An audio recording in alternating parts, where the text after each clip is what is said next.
창세기 1장 하나님께서 태초에 천지를 창조하셨어요. 그 창조의 절정 하나님의 형상대로 사람을 만드셨지요. 그리고 2장에서 하나님께서 선악과를 통해서 사람과 관계를 맺으셨습니다. 그런데 3장에서 선악과를 먹고 타락하게 되지요. 그때 하나님께서 여자의 후손으로 구원하실 것을 약속하시고 가죽옷을 지어 입히셨습니다. 이 창세기 1장, 2장, 3장이 정말 중요합니다. 여기서 이 모든 것이 결정되는 거예요. 그리고 창세기 4장 믿음으로 아벨이 제물을 하나님께 드렸고, 5장에는 셋의 후손들, 그러니까 여자의 후손이 오는 메시아 계보를 설명하고 있습니다. 오늘 이제 6장을 하게 됩니다. 6장은 이제 이 사람들이 번성할 때에 세상에 죄악이 가득했어요.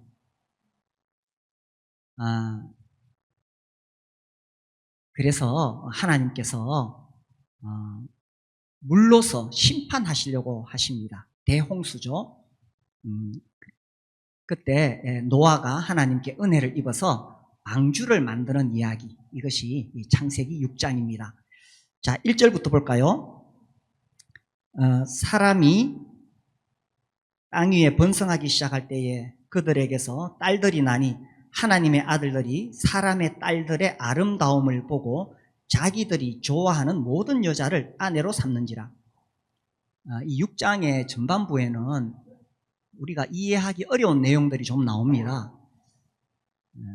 특별히 이 하나님의 아들들은 누구며 사람의 딸들은 누구냐, 이거 뭐 성경학자들이 여러모로 연구해서 결과를 내놓았는데 정확하게 알 수 없습니다. 대체적으로 세 가지가 있는데, 첫 번째는 하나님의 아들들은 천사들이다. 욥기서에 보면 천사를 하나님의 아들이라고 말하고 있어요. 그리고 이제 이 구약 성경이 히브리어로 기록되었는데 이것을 헬라어로 번역한 게 이게 70인역이라고 합니다. 헬라어로 번역할 때는 하나님의 아들을 천사로 번역을 했어요. 그래서 천사들이다, 뭐 이런 주장이 하나 있고, 두 번째는 셋의 후손들이다. 이제 이 4장에 보면 가인의 후손이 나오잖아요. 5장에 보면 셋의 후손이 나오는데, 이 가인의 후손은 이제 타락한 인류이고, 셋의 후손은 메시아 계보죠. 그래서 이 하나님의 아들들은 셋의 후손이다, 뭐 이런 해석이 있어요. 그리고 세 번째로 이제 구약에서 이 하나님의 아들, 이 왕족, 그래서 여러 아내를 삼은, 일부 다처제로 여러 아내를 삼은 그 왕족들을 이야기한다, 뭐 이런 해석도 있고, 뭐 그 외에도 몇 가지 있습니다. 그런데 여기에 대해서 또 다 또 그렇지 않다는 의견이 또 반박이 되기도 합니다. 뭐 알 수 없는 건 알 수 없습니다. 이제 천국 가서 우리가 물어봐야 알 수 있습니다. 그런데 우리가 여기서 알 수 있는 건 있어요. 하나님의 아들들과 사람의 딸들은 결혼해서는 안 될 사람들이었다는 사실입니다. 그렇죠? 그게 문제였다는 거예요. 그리고 여기서 문제가 되어서 이제 심판으로 이어지게 됩니다. 하나님의 아들들이라고 했을 때 그들은 정말 고귀한 신분에 있는 사람들, 거룩한 자들이다 하는 느낌이 오죠. 사람의 딸들의 아름다움, 이것은 세상의 어떤 세속적인 아름다움을 연상하게 합니다. 그래서 하나님의 아들들, 이 고귀한 신분에 있는 자들이 세상에 있는 아름다움을 보고 세상에 있는 딸들과 결혼했다, 잘못된 조합이다라는 것입니다. 그렇게 하면 안 된다는 거예요. 그래서 여기서 결혼하지 않아야 될 사람들이 결혼했다는 겁니다. 제가 청년 때는 계속 반복해서 강조되었던 말씀이 있습니다. 고린도후서 6장입니다. 우리 볼까요? 고린도후서 6장에 보시면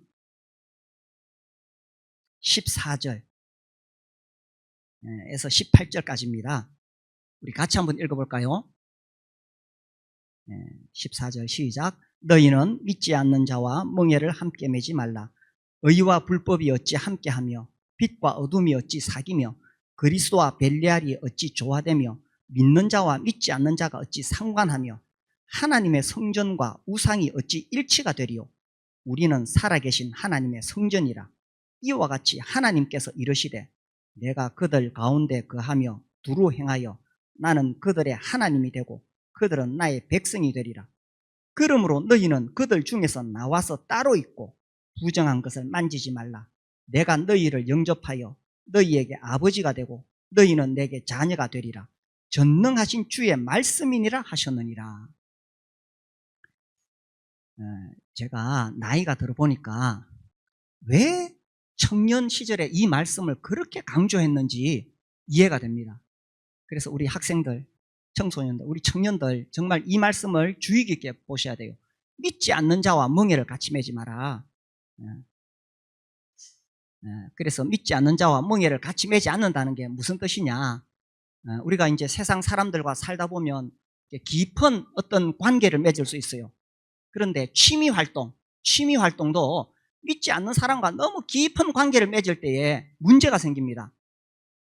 사업을 하실 때 동업, 믿지 않는 사람과 동업했을 때에 문제가 생길 수 있습니다.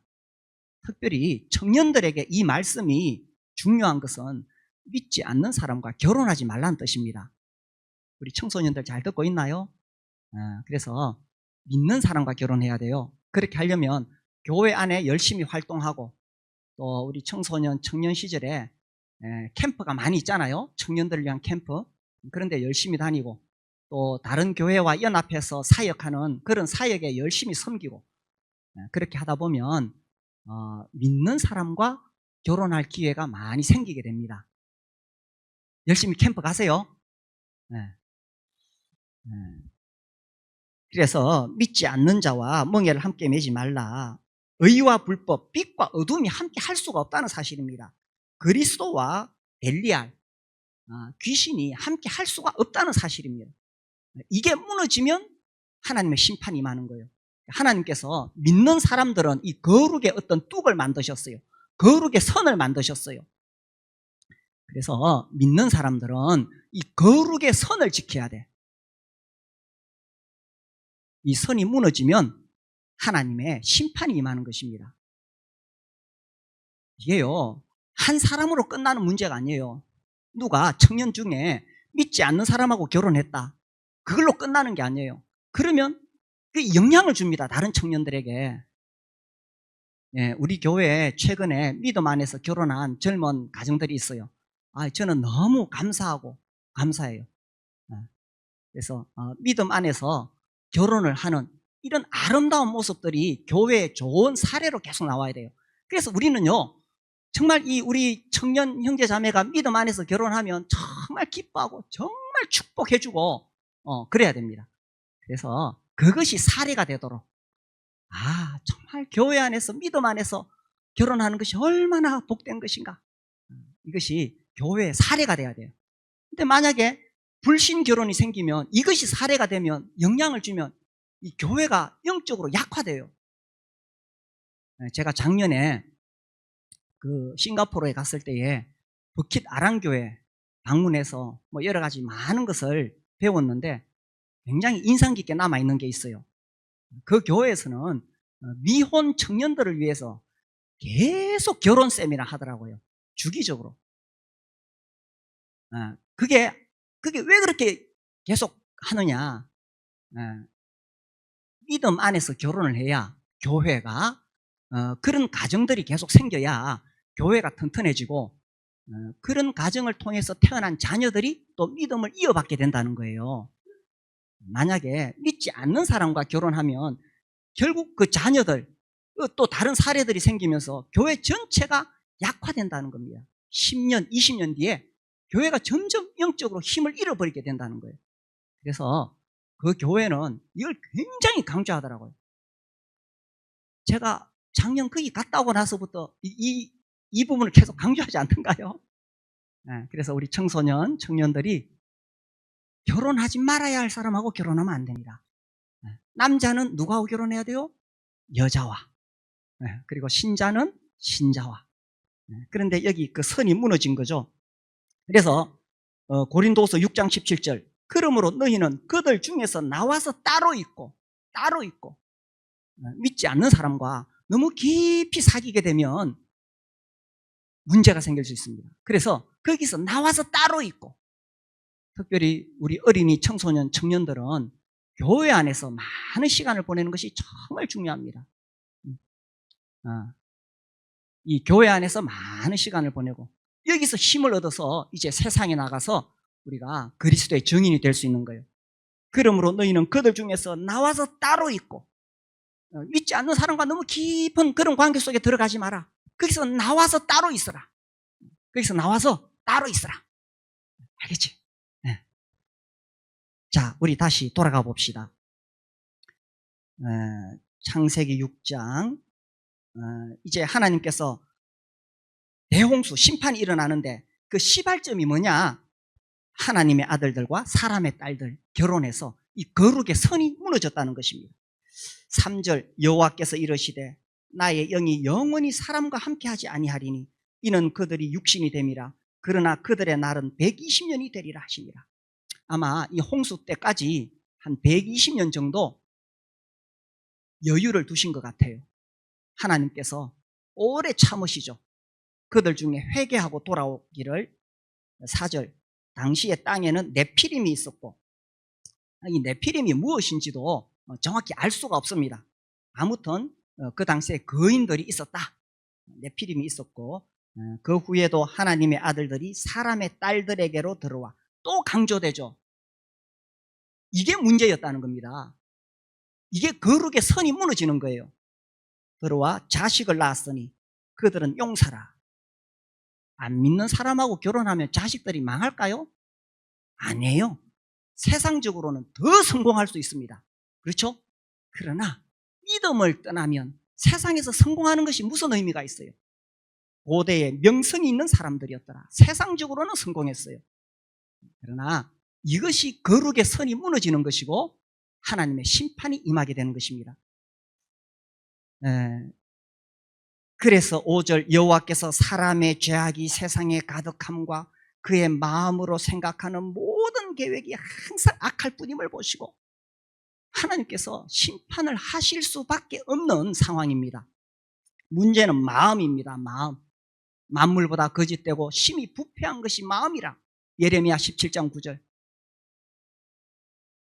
세상에 그 어떤 것보다 썩어서 냄새가 나는 것이 이 마음이라. 이 마음이 모든 계획이 항상 악할 뿐임을 보시고 심판이 있습니다. 6절, 땅 위에 사람 지으셨음을 한탄하사 마음에 근심하시고. 아니, 하나님이 뭘 한탄을 하시고 근심을 하실까요? 이러시되 내가 창조한 사람을 내가 지면에서 썰어버리되 사람으로부터 가축과 기는 것과 공중의 새까지 그리하리니 이는 내가 그것을 지었음을 한탄함이니라 하시니라. 하나님은 목석이 아니십니다. 하나님은 철학자들이 말하는 철학자들, 어떤 영원 불변하는 신이 있다. 철학자들은 그런 신을 이야기했어요. 그런 신이 아닙니다. 하나님은 인격이십니다. 그래서 감정이 있어요. 언제 하나님이 근심하시고 슬퍼하시고 한탄하시느냐? 사람들이 죄를 지을 때. 사람들이 죄를 지을 때 하나님은 가슴 아파하시는 거예요. 그리고 기다리십니다. 회개하고 돌아오기를. 그런데 끝까지 고집을 부리면 하나님은 공의로우신 하나님이시기 때문에 심판하실 수밖에 없는 거예요. 그래서 하나님께서 이제 심판하시기로 작정을 하셨습니다. 창세를 읽으면서 이런 생각이 듭니다. 이게 하나님께서 3500년 전에 모세를 통해서 기록하도록 계시하셨어요. 지금부터 까마득한 3500년 전에 기록이 되어졌지만 이 하나님의 말씀은 영원 불변합니다. 시대를 막론하고 특별히 21세기에 살아가는 우리에게 하나님 말씀은 여전히 강력하게 말씀하고 계십니다. 이것 때문에 망한다. 거룩의 선이 무너지면 이것 때문에 망한다. 거룩한 뚝, 이 세상이 이 교회로 범람하려고 계속 들어오는 이 거룩의 뚝이 무너지면 이것 때문에 망한다. 라는 강력한 메시지예요. 지난번에 이 장마 났을 때 제가 또 여기 금호강변에 가봤거든요. 해마다 그래요. 이 장마가 나면은 그 막 흙탕물이 위에서 쏟아져 내려가지고 여기 파크 골프장 다 덮습니다. 어느 정도로 덮느냐? 그 농구 골대 밑에까지 차오릅니다. 예전에 우리가 예배당 짓기 전에는 이 밑에까지 거의 다 찼어요. 근데 이제 여기 이제 토목 공사를 해서 많이 높여놨거든요. 만약에 정말 홍수가 나서 그 물이 이리로 넘어오게 되면 큰일 나겠죠. 이 뚝이 있는 거예요. 뚝. 이 높은 곳에 넘어오지 않도록 거룩의 기준이 있고 거룩의 선이 있는 것입니다. 그래서 우리가 이 선을 잘 지켜야 돼요. 거룩의 선. 하나님께서 우리를 부르셔서 구별된 삶을 살기를 바라신다는 거죠. 자, 그런데 이제 8절이 대반전입니다. 우리 8절 읽어봅시다. 시작. 그러나 노아는 여호와께 은혜를 입었더라. 이 대반전이죠. 대반전. 너무나 아름다운 말씀, 은혜로운 말씀. 그러나 노아는 여호와께 은혜를 입었더라. 이제 하나님께서 이 홍수로 완전히 쓸어버리시는데, 쓸어버리신다고 표현되어 있어요. 노아는 어떻게 구원을 받을 수가 있었을까? 노아는 거룩한 사람이고 노아는 의로운 사람이기 때문에 구원을 받았느냐? 아닙니다. 노아가 구원받을 수 있는 유일한 이유는 하나님께 은혜를 입었기 때문에 그런 거예요. 노아라고 별 수 있겠어요? 똑같은 아담의 자손입니다. 그래서 5절에 나오는 마음으로 생각하는 모든 계획이 항상 악할 뿐이다. 노아도 아담의 자손입니다. 그러니 그가 선한 행위나 그의 공로로 구원받을 수 있는 자격은 하나도 없습니다. 신구약을 막론하고 우리가 구원을 받을 수 있는 것은 나의 선한 행위나 나의 공로가 절대 아닙니다. 오직 하나님의 은혜이죠. 네. 그래서 이제 창세기 3장에서 여자의 후손을 통해서 구원하시겠다고 약속하셨죠. 노아도 어떻게 구원받았느냐? 구약시대니까 장차 오실 여자의 후손 누굽니까? 바로 우리 주 예수 그리스도. 우리 주님께서 십자가에 피 흘려 죽으셔서 그 대속의 은혜로 우리가 구원받는 거예요. 노아도 그렇게 구원받은 거예요. 그래서 우리에게는요 하나님의 은혜가 필요합니다. 이 구원의 은혜일 뿐만 아니라 우리의 삶 순간순간 은혜가 필요합니다. 우리가 여기 이렇게 지금 자유롭게 예배 드릴 수 있는 것도 이것도 은혜잖아요. 오시다가 자동차 사고 안 났죠? 매 순간이 은혜입니다. 우리는 늘 하나님의 은혜를 구하고 감사하고, 그죠? 하나님은 교만한 자를 물리치십니다. 겸손한 자에게 은혜를 베푸신다고 말씀하셨어요. 그래서 늘 하나님의 은혜가 필요하지. 우리가 은혜를 입어야 돼. 이 노아가 하나님의 은혜를 입었어요. 자, 하나님의 은혜를 입은 사람은 어떻게 사느냐? 오늘 설교 제목, 이 부패한 세상에서 우리는 어떻게 살 것인가? 이 부패한 세상, 노아 시대나 지금이나 똑같습니다. 여기서 우리는 어떻게 살 것이냐? 이 우리가 누구냐 하면 은혜 입은 사람이죠. 노아가 은혜를 입었듯이 우리도 은혜를 입은 사람. 이 부패한 세상에서 어떻게 살 것이냐? 두 가지 포인트. 첫 번째, 9절입니다. 9절 같이 읽겠습니다. 시작. 이것이 노아의 족본이라. 노아는 의인이요 당대의 완전한 자라. 그는 하나님과 동행하였으며. 이걸 이제 히브리어 문장을 문법적으로 분석하면 제가 그걸 찾아봤는데 노아에서 시작해서 노아로 끝납니다. 이 문장이. 그래서 이제 그 문장을 분석한 분의 설명을 읽으니까 뒤에 있는 문장이 앞에 있는 문장을 이끌어 간대요. 그래서 이제 요 구절의 의미를 그 히브리어 문법대로 풀면 이렇게 된다는 겁니다. 뒤에 나오는 그는 노아는 하나님과 동행하였기 때문에 의인이요 당대 완전한 자로 살았다. 이렇게 된다는 거예요.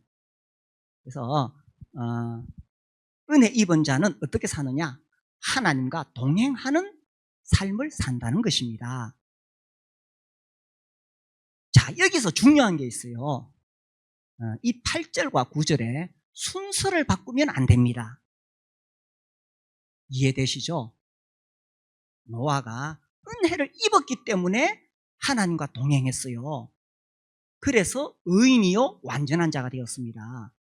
거꾸로 말하면 하나님과 동행하여서 그가 의인이요 완전한 자가 되었기 때문에 은혜를 입은 것이 아니라는 이야기예요. 사실 구약에는 이 교리가 명확하게 안 나옵니다. 그러나 우리가 신약의 교리를 공부했을 때 그것이 구약에서 그대로 적용이 되는 것을 발견할 수 있습니다. 순서가 중요한 거예요. 노아가 의롭게 살고 당시에 완전한 자고 하나님과 동행했으니까 하나님께 은혜를 입었다. 이거 아닙니다. 먼저는 우리에게 은혜가 필요한 거예요. 은혜가. 그래서 은혜 입은 사람은 어떻게 사느냐? 이 은혜를 오해하는 사람이 있어. 구원파 사람들은 아이고 우리가 은혜로 천국 가지 뭐 우리가 공로로 천국 가나 우리가 은혜로 구원받았으니 마음대로 살아도 천국 간다. 이건 아니라는 거예요. 그 은혜가 뭔지 모르고 그 사람은 진짜 은혜를 입은 사람이 아니야. 은혜를 입은 사람은 그렇게 막 살지 않습니다. 은혜를 입은 사람은 구절처럼 삽니다. 아멘이십니까? 은혜를 입은 사람은 구절처럼 삽니다. 하나님의 은혜가 얼마나 놀라운 것인데 그 십자가 대속의 은혜가 얼마나 놀라운 것인데 어떻게 막 살 수가 있어요? 나를 구원하신 그 은혜가 얼마나 놀라운 것인데 그리고 오늘 하루 매 순간순간 나에게 부어지는 이 은혜가 얼마나 귀한 것인데 막 살 수 있어요? 그럴 수 없어요. 은혜를 입은 사람은 하나님과 동행합니다. 그래서 그는 의인이요 당대 완전한 자라. 이 말은 그가 완벽한 삶을 살았다는 뜻이 아닙니다. 이 의인이요 완전한 자라는 것은 하나님과 올바른 관계를 맺었다 그런 뜻입니다. 하나님과 올바른 관계. 노아도요 그 뒤에 이제 읽어보면 술 마시고 포도주 마시고 취해가지고 막 옷을 벌거벗고는 덜어누웠어요. 아들들에게 그 부끄러운 수치를 다 보여줬어요. 노아라고 완전한 사람 아닙니다. 그러나 그를 의인이요 완전한 자라고 말하는 것은 노아는 하나님과 올바른 관계를 맺었다는 거예요. 아니 우리도 신앙생활 하다가 잘못할 수 있어요. 넘어질 수 있습니다. 우리 완벽하지 않잖아요. 죄 지을 수 있어요. 그러나 우리는 하나님과 올바른 관계를 맺어야 돼. 그래서 내가 빨리 회개하고 하나님께 돌아와야 돼요. 아 이거 은혜니까 뭐 내가 뭐 이렇게 막 살아도 이거 은혜야. 그거 은혜 아닙니다. 아이고 그거 아니에요. 그거 굉장히 착각하는 겁니다. 은혜는 뭐냐? 내가 잘못하고 실수하고 넘어져도 주님 참 부끄럽습니다. 내가 잘못했어요 하고 회개할 때에 나를 받아주시고 용서해 주시는 것, 그것이 은혜예요. 그래서 우리가 잘못할 수 있어요. 넘어질 수 있어요. 그러나 하나님과 올바른 관계를 맺어야 돼요. 그래서 이렇게 회개하는 거예요. 그래서 하나님과 우리가 늘 동행하는 삶을 살지요. 아침에 일어나면 감사하고 하나님 오늘도 눈을 떴네요. 오늘 나에게 하루를 주셨네요. 감사합니다. 하나님과 동행하는 삶이잖아요. 그리고 하루 살면서 직장에 출근하면 얼마나 바쁩니까? 바쁜데 그 와중에 또 한 번씩 여유가 생기고 정신이 들면 하나님 감사합니다. 이게 하나님과 동행하는 거예요. 그리고 잠자리에 누워서 또 오늘 하루 살아온 것을 돌아보면서 감사거리를 찾아내는 거예요. 그래서 하나님 앞에 또 감사하고, 이게 하나님과 동행하는 거예요. 하루 종일 성경만 읽고 있는 거, 이거 아닙니다. 그거 아니고 아침에 눈 떠서 또 하루 생활할 동안 늘 내 심령 속에 성령님 모시고 하나님 감사하고 또 감사하고 감사합니다 하나님. 이렇게 더운 날씨에도 나에게 일거리 주셔서 감사합니다. 이렇게 직장에 여러 가지 많은 불편하고 험한 일이 있지만 하나님 나에게 일거리 주셔서 감사합니다. 감사하고 또 저녁에 누워서 또 감사하고 이게 하나님과 동행하는 거죠. 그래서 하나님과 동행했을 때에 하나님과 내가 올바른 관계가 맺어지고 그런 사람을 두고 의인이요 당대의 완전한 자라 이렇게 말하는 거예요. 그래서 은혜 입은 사람은 어떻게 사느냐? 구절처럼 산다는 것입니다. 구절처럼. 자, 그 밑에 더 읽어봅시다. 11절 그때 온 땅이 하나님 앞에 부패하여 포악함이 땅에 가득한지라 하나님이 보신 적 땅이 부패하였으니 이는 땅에서 모든 혈육 있는 자의 행위가 부패함이었더라. 무슨 단어가 반복됩니까? 쓰리 부패, 트리플 부패, 비패는 좋은 건데 부패하였더라.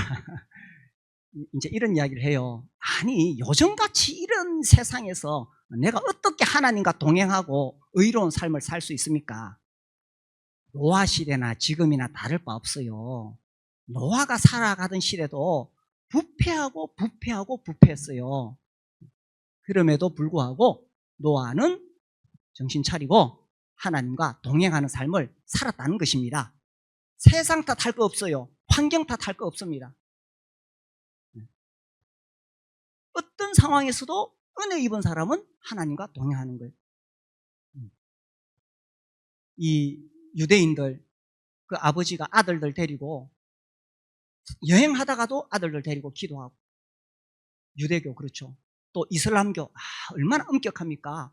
그 우리나라에 유학 온 그 대학생들 유학생들이 강의 시간 중에 자기 기도 시간 됐다고 그 자리 깔고 막 엎드려 막 기도하고 이러거든요. 그래서 대학에서 막 항의를 했어요. 그래도 그 유학생들 끄떡도 안 하고 계속 그 강의 중에도 기도 시간 되면 엎드려 기도하는 거예요. 비행기 타고 가다가도 그렇게 한대요. 혹시 보셨나요? 기도 시간 되면 비행기 타고 가다가 자리 깔고 그것도 기도한대요. 유대교, 이슬람교 다 그렇게 하는데 예수 믿는 우리는 어떻게 하고 있느냐? 그러니까 유대교는 그렇게 하니까 자식들에게 이게 믿음이 전수되는 거예요. 이슬람교는 그렇게 하니까 자식들에게 믿음이 전수되는 거예요. 근데 우리가 그렇게 하지 못하면 그러니까 세상이 어떻게 되든지 상관이 없다는 거예요. 다니엘과 세 친구 그 바벨론 제국 그 절대 왕권 밑에서도 그들은 우상 숭배하지 않고 믿음을 지키겠다고 했어요.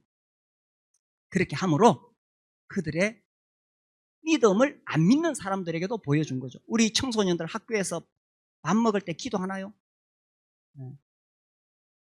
이제 그렇게 기도함으로 나는 예수 믿는 사람이야.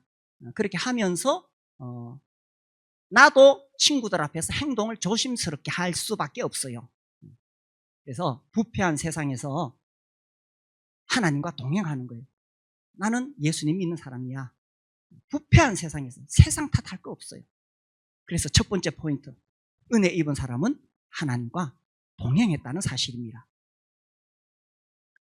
자, 두 번째 포인트는 이제 13절부터 봅시다.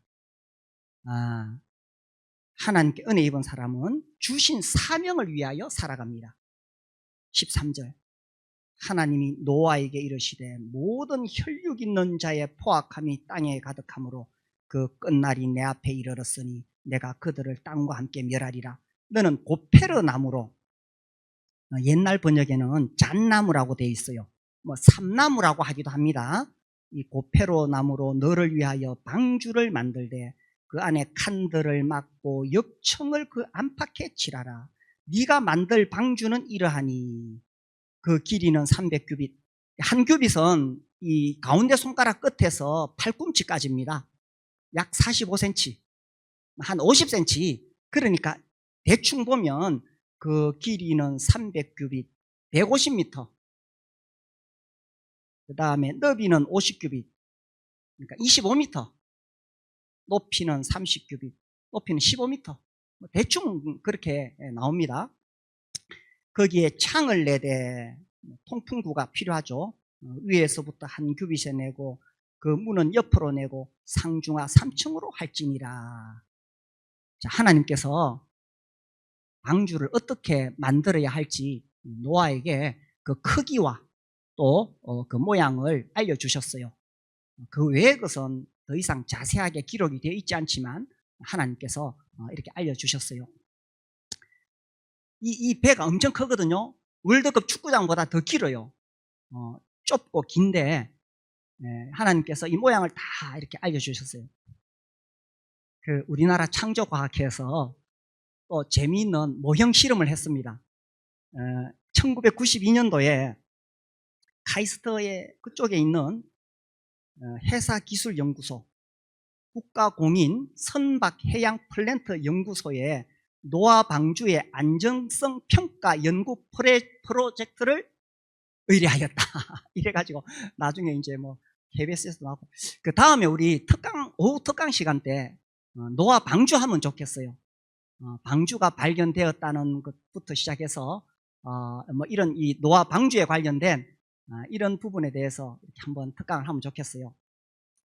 근데 이제 이 배를 만들 때에 세 가지가 중요하다고 합니다. 구조적 안정성.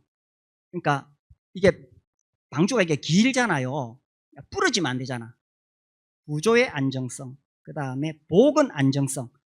파도가 치면은 뒤집어지거든요. 그래서 파도가 치더라도 기울어더라도 빨리 돌아와야 돼. 보건 안정성. 그 다음에 내항 성능, 이제 파랑 안정성 하는 건데, 이게 파도가 쳐서 움직일 때에 그 안에 있는 동물들 또 사람이 멀미가 너무 심하면 죽어요. 그래서 거기 안에 있는 이 생물들이 얼마나 안정적이냐, 요걸 실험을 한대요. 그래서 200m 대형 수조에다가 50분의 1 이 방주를 집어넣고 막 파도를 막 일으키고 이제 실험을 하는 거예요. 이게 이제 창조과학에서 한번 그렇게 해보자 그래가지고 그래서 만들었는데, 이 비율이 중요한 거예요. 길이가 넓이의 6배, 높이의 10배로 설계되어 있는데, 아까 우리가 길이 규모 봤지요? 요렇게 만들고, 그 다음에 같은 용량의 현대 이 조선 건축공학으로 또 12개를 만들었어요. 비교를 하려고. 해보니까 어느 게 제일 안정적이겠어요? 에이, 말할 것도 없지.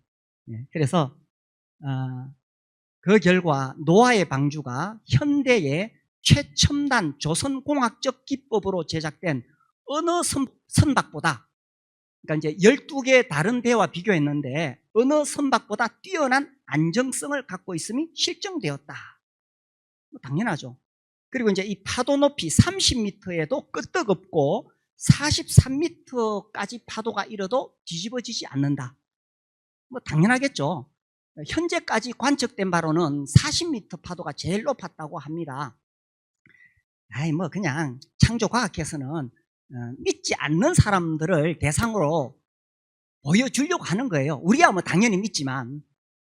그래서 이 노아는 하나님께서 그에게 명령하신 대로 이렇게 만든 거죠. 노아가 이거를 막 연구해가지고 이렇게 만들어야 되겠다, 이게 아니었어요. 이렇게 만들었어요. 그래서 창세기 6장 17절, 내가 홍수를 땅에 일으켜 물어 생명의 기운이 있는 모든 육체를 천하에서 멸절하리니 땅에 있는 것들이 다 죽으리라. 그러나 너와는 내가 내 언약을 세우리니 너는 네 아들들과 네 아내와 네 며느리들과 함께 그 방주로 들어가고 혈육 있는 모든 생물을 너는 각기 암수 한 쌍씩 방주로 이끌어들여 너와 함께 생명을 보존하게 하되, 새가 그 종류대로, 가축이 그 종류대로, 땅에 기는 모든 것이 그 종류대로 각기 둘씩 네게로 나오리니 그 생명을 보존하게 하라. 그래서 암수 한 쌍씩. 그래서 이제 결론적으로 22절, 노아가, 22절 같이 읽읍시다. 시작. 노아가 그와 같이 하여 하나님이 자기에게 명하신 대로 다 준행하였더라. 다 준행하였더라. 저는 이 성경 밑에 밑줄 그어놨어요. 은혜 입은 사람은 주신 사명을 위해 살아가는 거예요. 노아는 이 방주를, 이 배를 짓기 위해서 얼마나 많은 시간과 돈을 투자해야 되겠어요. 이 큰 배를 수십 년, 거의 100년 가까이 자기와 자기 아들들 동원하고 또 품삯을 줘서 동네 사람들도 동원했겠죠. 그렇게 해가지고 아마 그의 생애를 100년 가까이 이 배를 만드는데 다 쏟아부었어요. 왜 그렇게 했느냐? 하나님께서 그렇게 하라고 하셨으니까. 이 장면이 히브리서 11장에 설명되어 있습니다. 히브리서 11장 7절. 제가 우리 같이 읽읍시다. 히브리서 11장 7절 시작. 믿음으로 노아는 아직 보이지 않는 일에 경고하심을 받아 경외함으로 방주를 준비하여 그 집을 구원하였으니 이로 말미암아 세상을 정죄하고 믿음을 따르는 의의 상속자가 되었느니라. 노아는 아직 보이지 않는 일, 아직 홍수가 오지 않습니다. 아직 먹구름 없습니다. 보이지 않는 일, 보이지 않는 일에 경고하심을 받았어요. 하나님께서 쓸어버리시겠다. 그래서 노아는 그 말씀 듣고서, 그 말씀 믿고서 이 배를 지었는 거예요. 사람들이 이 뭐 하는 짓이냐? 그때 노아가 하나님 말씀 전했겠지요? 하나님께서 이 부패한 세상을 심판하신다. 그래서 당신들도 회개하고 돌아와야 된다. 사람들 무시했습니다. 그 방주를 예배해서 그 다 준행하였기 때문에 노아와 그의 세 아들 그리고 이 암수 한 쌍씩 생물들이 다 살아나게 됩니다. 노아가 주신 사명의 완수, 그 사명을 위해서 살았기 때문에 노아의 가족들과 생물들이 보존이 되는 거예요. 아직 보이지 않는 일에 경고하심을 받아. 그럼에도 불구하고 노아는 하나님 말씀을 믿었다는 사실입니다. 자, 이와 똑같은 상황에 우리도 살고 있습니다. 우리 베드로후서 3장을 봅시다. 그 뒤에 베드로후서 3장 6절과 7절 같이 읽읍시다. 시작. 이로 말미암아 그때의 세상은 물이 넘침으로 멸망하였으되 이제 하늘과 땅은 그 동일한 말씀으로 불사르기 위하여 보호하신 바 되어 경건하지 아니한 사람들의 심판과 멸망의 날까지 보존하여 두신 것이니라. 이로 말미암아 그때의 세상, 노아 시대의 세상은 뭘로? 물이 넘침으로 멸망하였습니다. 노아는 아직 보이지 않는 일에 경고하심을 받아서 이렇게 했습니다. 이제 하늘과 땅은 그 동일한 말씀으로 불사르기 위하여 보호하신 바 되어. 이 말씀 믿습니까? 지금 빌딩 사놓은 거요, 저 큰 빌딩들 다 불살라집니다. 물론 제가 어떤 극단적인 이야기, 사업하지 마라, 빌딩 사지 말라는 뜻 아닌 거 아시죠? 그러나 다 불살라집니다. 우리 예배당도 다 불살라집니다. 불사르기 위하여 간수하신 바 되어 경건하지 않는 자들의 심판과 멸망의 날까지 보존하여 두신 것이에요. 이 말씀 믿습니까? 그렇다면 우리는 무엇을 위해 살아야 되느냐 하는 것입니다. 하나님께서 노아에게 주신 사명이 분명합니다. 우리에게 주신 사명이 분명해요. 영혼 구원하여 제자 삼으라. 이 사명을 위해서 살아가는 거예요. 은혜 입은 사람은. 내가 십자가 대속의 은혜로 구원받았기 때문에 은혜 입은 사람은 삶의 초점과 목적이 분명합니다. 왜 예수 믿고 구원받았는데 세상의 유혹에 자꾸 넘어가려고 그럽니까? 사명이 없으니까. 세상 살면서 수많은 시련이 있어요. 어려움이 있어요. 그러나 사명이 분명한 사람은 그런 시련들 다 이겨냅니다. 내가 이 세상에 받는 어떤 시련과도 비교할 수 없는 위대한 사명이 나에게 있기 때문에 사람들이 내보고 어리석다고 손가락질 하겠지요. 비난하겠지요. 상관없어. 제가 어렸을 때 주일학교에서 들었던 찬송, 불렀던 찬송, 요즘 잘 안 부르던데, 노아 할아버지 배를 짓는다. 알아? 노아 할아버지 배를 짓는다. 아세요? 높은 산 꼭대기에서 배를 짓는다. 성경에 높은 산 꼭대기 아이, 배를 지려면 바다에 짓지 왜 높은 산 꼭대기에 져? 앞집에 김서방, 뒷집에 박서방 모두 다 반대하여도 아이, 좀 미친놈 봐라. 그들은 보지 못한 일에 경고하심을 몰랐어요. 노아는 하나님 말씀 믿었어요. 반대하여도 하나님 말씀 듣고서 배를 짓는다. 제가 인터넷에 찾아보니까 가사가 좀 다르던데 제가 불렀던 가사가 더 좋아요. 하나님 말씀 듣고서. 하나님 말씀 들었습니까? 불사르기 위하여 간수하신 바되어. 노아는 들었습니다. 물로서 썰어버리겠다. 하나님 말씀 들었습니까? 그 다음 절은 하나님 말씀 믿고서 배를 짓는다. 하나님 말씀 듣고 하나님 말씀 믿었습니다. 노아에게 인생의 목적은 너무나 분명했습니다. 이것보다 더 중요한 것 없다. 하나님 말씀 들었습니까? 하나님 말씀 믿을 수 있습니까? 그렇다면 우리의 남은 생애의 모든 에너지가 무엇을 위해 살아야 되느냐 하는 거죠. 그래서 은혜 입은 사람은 막 살지 않습니다. 은혜 입은 사람이 뭐 우울증 걸리고 이렇지 않습니다. 사명이 분명하기 때문에 은혜 입은 사람은 하나님과 동행하고 하나님이 주신 사명을 위해서 삽니다. 우리 형제 자매님들 은혜 입었습니까? 노아처럼 살아갈 수 있게 되기를 바랍니다. 기도하겠습니다.